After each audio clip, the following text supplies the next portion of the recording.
안녕하세요. 형사법 47번째 시간입니다. 자, 오늘도 2023년도 경찰 간부 선발시험 문제, 그 중에서 20번 문제를 풀어보도록 하겠습니다. 자, 20번 문제는 형법 편중, 형법 강론, 형법 강론에서도 주거 침입죄와 관련된 최신 중요 판례들입니다. 전원 합의제 판례들로 어느 정도 구성이 되어 있죠. 몇몇 판례는 굉장히 중요한 판례고, 종래의 주거침입죄와 관련된 판례의 입장이 바뀐 것들을 중심으로 선지가 구성되어 있기 때문에 여러분들에게 굉장히 중요한, 아주 법리적으로도 중요하지만 이 최신 판례를 제대로 이해하고 있는지를 물어보는 그런 문제라고 볼 수 있겠습니다. 굉장히 선지는 길고 내용 사실관계 위주로 적시가 되어 있지만 아마 의외로 이 문제는 여러분들 많이 봐주셨을 것 같아요. 왜냐면 하도 중요하다고 별표를 치고 결론 중심으로 공부를 했기 때문에 오히려 이 문제는 여러분들이 많이 맞췄을 것 같아요. 여기서 만약 못 맞추게 되면 어떻게 되죠? 당락에 굉장히 치명적이 되겠죠. 이거는 굉장히 최신 판례라고 해서 어떤 대부분의 강사님들이 다 추천을 해주셨을 거예요. 근데 나만 틀렸다? 그러면 굉장히 비극적인 결과가 나오겠죠. 그래서 이 부분은 여러분들 오늘 공부하는 이 판례들은 정말 정확하게 기억해 두시고 결론 중심으로 암기해 두셔야 될 겁니다. 자, 오늘 문제도 막바로 들어가도록 하겠습니다. 자, 주거 침입죄와 관련 메모 한번 해볼게요. 자, 판례 사실관계가 길게 나와 있을 때는 키워드를 중심으로 여러분들이 분석을 해야 됩니다. 자, 주거침입죄에 대한 설명으로 옳은 것만, 자, 옳은 것이네요. 대부분 틀린 거를 많이 묻는데 옳은 것을 모두 옳은 것, 이렇게 되어 있대요. 자, 갑원입니다. 갑이 A의 부재 중에 A의 아내인 B와 혼외 성관계를 가질 목적으로 바람피고 있는 거죠.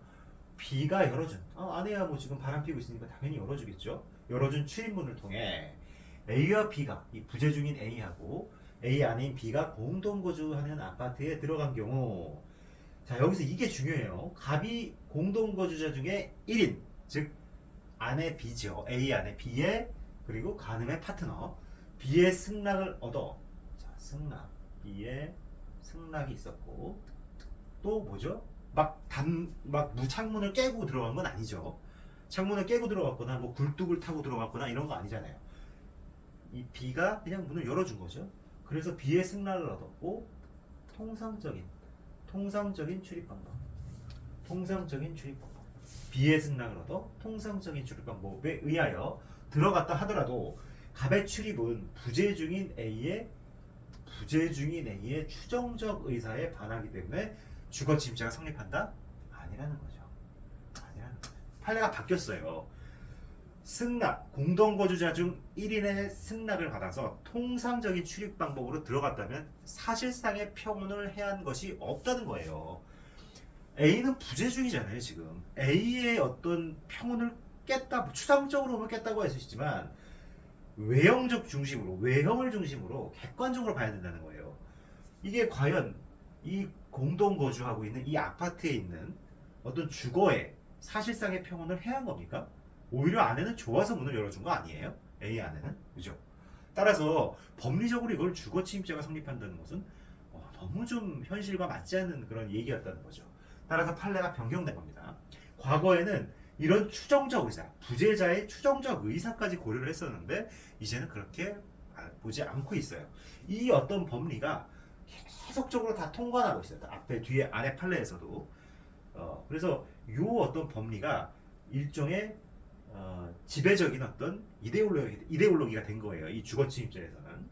네, 그래서 요 가번 요거 잘 기억을 해두시고, 그다음 나번도 결국은 이 어떤 법리가 통관하고 있는 거예요.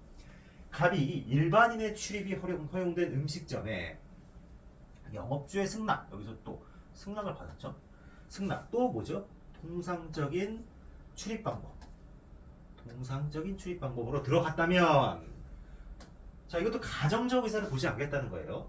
설령 갑이 범죄 등의 목적으로 음식점에 출입하였거나 영업주가 갑의 실제 출입 목적을 알았더라면 출입을 승낙하지 않았을 것이라는 어떤 가정적인 판단, 가정적인 사정이 인정되더라도 주거 침입자가 성립하지 않는다는 거예요. 맞습니다. 이것도 판례가 바뀐 거예요. 예전에 우리 초원 복집 사건 기억나죠? 초원 복집 사건. 도청 장치를 설치하기 위한 목적으로 초원 복집에 들어갔단 말이에요. 근데 뭐 통상적인 방법으로 영업주가 그걸 알 턱이 없기 때문에 그냥 문 열어주고 들어간 거예요. 근데 그거에 대해서 과거에는 주거 침입죄가 성립된다고 판시했어요. 근데 이제는 그게 바뀌었다는 거예요. 승낙을 받고 통상적인 방법으로 들어갔다면 가정적 판단, 가정적 의사, 추정적 의사 이런 것들을 고려하지 않겠다는 거예요. 아시겠죠? 같은 맥락입니다. 하나가. 자, 4번. 4번도 요즘에 뭐 엄청나게 많이 출제되고 있는 거죠. 굉장히 많이 출제되고 있는데 이것도 같은 논리가 통관하고 있어요. 갑이 제가 했네요. 조금 이쁘게 할게요. 조금 이쁘게 이렇게 할게요. 자꾸 이렇게 자, 갑이 아내 A와의 불화로 인해 A와 공동생활을 영위하던 아파트에서 짐 일부를 챙겨 나와서 A의 외출 중 자신의 어머니 을과 함께 그 아파트에 들어가려고 그 안에 있던 처제 B에게 출입문을 열어달라고 요구했어요. 자, 갑은 아내 A와 함께 이 주거의 소유자일 수도 있고 같은 세입자일 수도 있고 어쨌든 이 주거의 공동 주거를 영위하는 사람이에요. 사실상의 평온을 지켜야 한다면 이 두 사람을 위해서 지켜야 되는 거예요. 근데 도대체 이 처제라는 사람이 뭐 어떤 권한이 있는지 모르겠는데 처제 B에게 출입문을 열어달라고 요구했더니 공동 주거자 중인 아내 A로부터 열어주지 말라는 말을 들었다.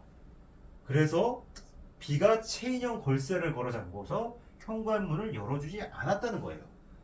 근데 이 문을 열고 말고를 최종적으로 결정할 수 있는 것이 이 아내 A의 어떤 단독적인 부분인가요? 아니잖아요. 이 문을 개폐할 수 있는 권리는 아내 A와 갑에게 귀속되는 거죠. 공동으로 귀속되는 거죠.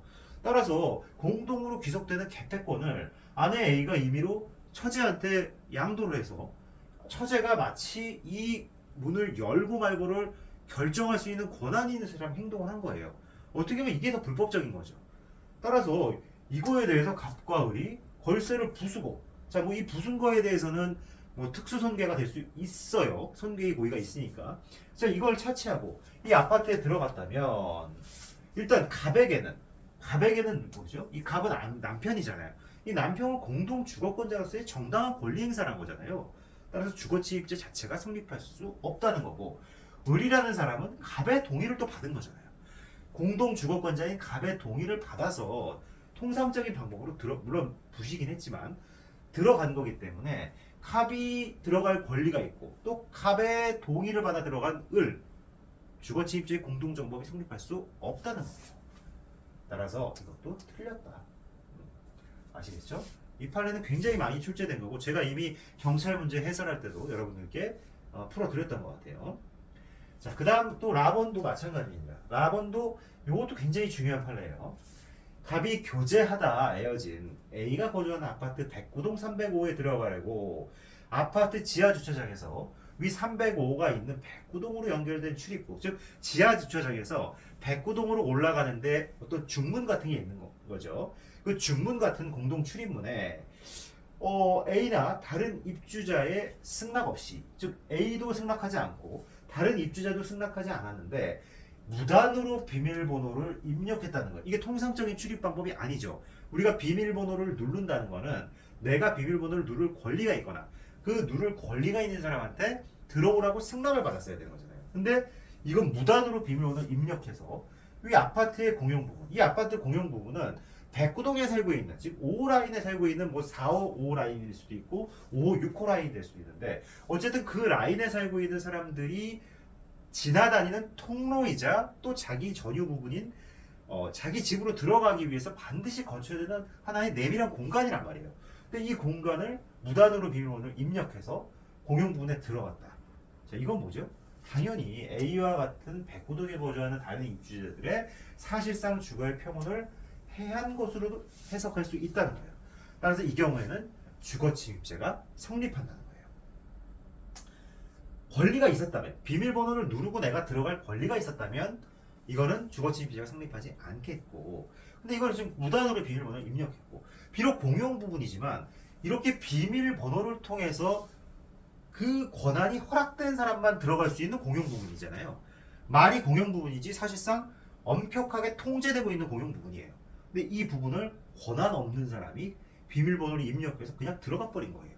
그리고 이 공용 부분은 109동, 305호, 6호 라인에 있는 사람들이 자신의 전유 부분인 자신의 집에 들어가기 위해서 거쳐다니는 굉장히 중요하고도 내밀한 공간이에요. 이 공간에 임의로 침입한 거잖아요, 이 사람은. 따라서 주거침입죄가 성립될 수 있다는 거죠. 그래서 결국 답은 뭐다? 나하고 라라는 거예요. 아시겠죠? 네, 되게 중요한 문제고 3번이라는 거죠. 되게 중요한 문제입니다. 그래서 역시 가번은 전원 합의체 판결로 나왔던 거예요. 가번은 앞에 첫 번째 지문 부재 중인 일방 부재 중에 아내가 뭐 남편이 부재 중일 때 그 공동 주거자 중 1인의 승낙을 받아 통상적인 출입 방법으로 들어갔다면 주거침입죄는 성립하지 않는다는 거. 그 판례고 그래서 이렇게 쭉쭉 넘어갈게요. 자, 그래서 굉장히 중요한 판례니까 잘 기억을 해두시고, 자, 그 다음에 네, 기네요, 엄청. 그 다음에 요것도 지금 제가 좀 잘못 올렸는데 너무 길어서 판례가 판례가 너무 길죠? 쭉 또 올리는 게 맞겠네요. 쭉 또 내려볼게요. 쭉 내려볼게요. 쭉 내려보고 아이고 죄송합니다. 이 나번이죠, 여기. 나번 관련된 거 여기 있네요. 가번까지 봤고, 나번은 뭐죠? 그렇죠. 출입이 허용된 음식점인데 설사 범죄 목적을 가지고 출입했다 하더라도 영업주의 승낙을 받았고 그 통상적인 출입 방법으로 들어갔다면 주거침입죄가 성립하지 않는다는 판결이었죠. 이것도 역시 대법원 판례, 이것도 역시 전원합의체 판결이었네요. 그리고 이제 다번. 다번에서는 여기서 뭐가 중요했죠? 다번에서는 요거 공동거주자. 공동거주자 중에 한 사람이 그 다른 공동거주자한테 들어오지 못하게 라고 권한을 받은, 여기서 뭐 처제죠.